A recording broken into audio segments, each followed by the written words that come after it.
মাছের মাথা দিয়ে মুড়িঘণ্ট পছন্দ করে না এমন মানুষ খুঁজে পাওয়া দুষ্কর।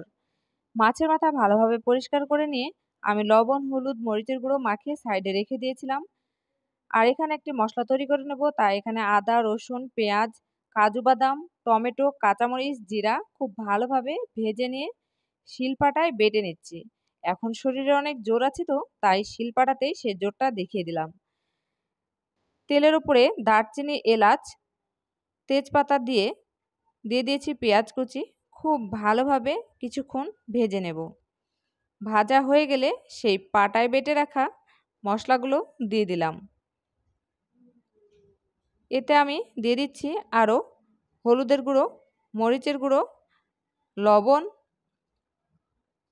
আর দিয়ে দিয়েছিলাম ধনে গুঁড়ো।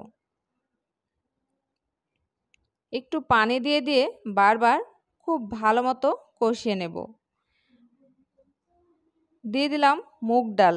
আমি মুগ ডালটা আগে খুব ভালোভাবে ভেজে নিয়ে ধুয়ে কিছুক্ষণ ভিজিয়ে রেখেছিলাম। ডালটা ভালো মতো কষানো হয়ে গেলে আমি দিয়ে দিলাম পর্যাপ্ত পরিমাণে পানি। পানি দিয়ে খুব ভালোভাবে নেড়ে চেড়ে মিক্সড করে ঢাকনা দিয়ে ঢেকে ডালটা সিদ্ধ করে নেব।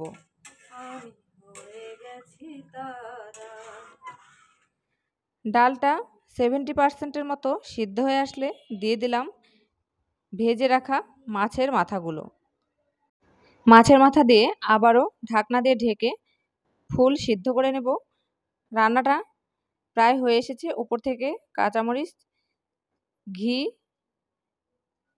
জিরা গুঁড়ো আর ধনিয়া পাতা ছড়িয়ে দেব।